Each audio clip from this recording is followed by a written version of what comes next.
Vítejte na scéně. Dnes se budeme věnovat jednomu zahraničnímu festivalu. Je jím 5denní hudební maraton Glastonbury.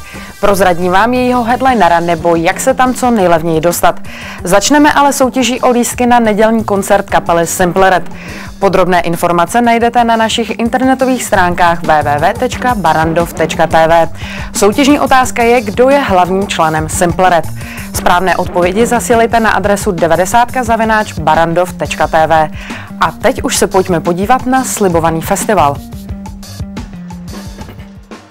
Glastonbury je největším a jedním z nejdůležitějších hudebních festivalů na světě.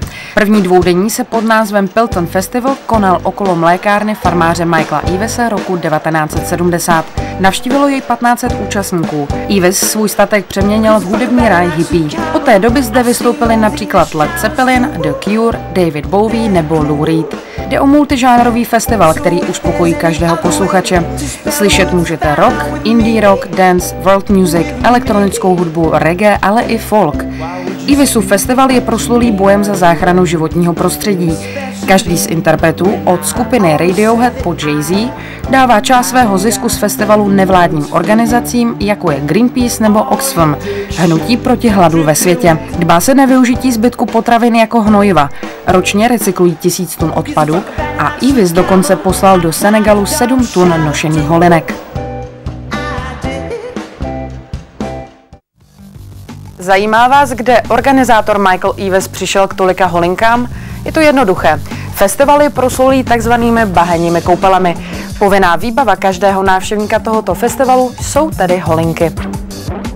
V roce 2005 se festival dokonce ani nekonal. Půda se musela asanovat poté, co deště změnily místo v bažinu a odnesly stovky stanů. Podobná situace se opakovala i před 2 lety. A takhle to dopadá, když návštěvníci už přestávají řešit, kde všude jsou ušpinění a začnou se hrát jako malé škodolibé děti.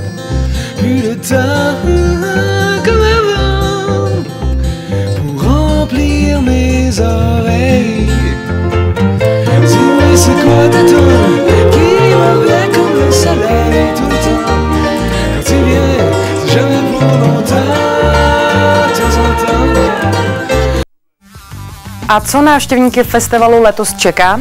Největší hvězdou letošního ročníku bude Bruce Springsteen. Jedna z největších rockových legend všech dob. 59letý Bruce Springsteen letos vystoupí na hlavním pódiu festivalu Glastonbury. Přijede představit jeho poslední desku Working on a Dream. Ta je už 5. titulem od roku 2000.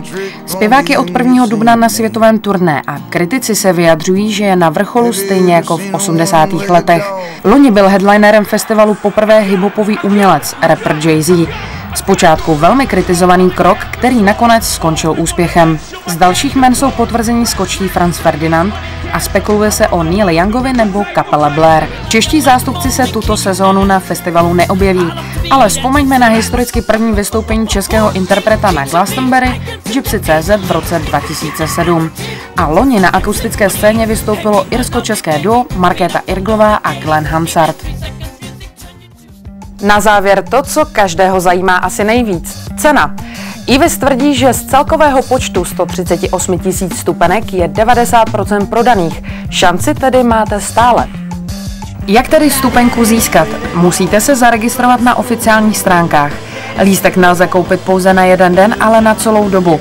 Vyjde vás na 175 liber, tedy zhruba 5300 korun. V ceně vstupenky máte ubytování ve stanovém městečku po celou dobu trvání festivalu, dřevo na topení a vzpomínkový festivalový program. Letenku z Prahy seženete okolo 5000 korun. Zpáteční jízdenku na vlak pořídíte za necelých 56 liber, tedy 1700 korun, a autobusem 43 liber, tedy 1300 korun.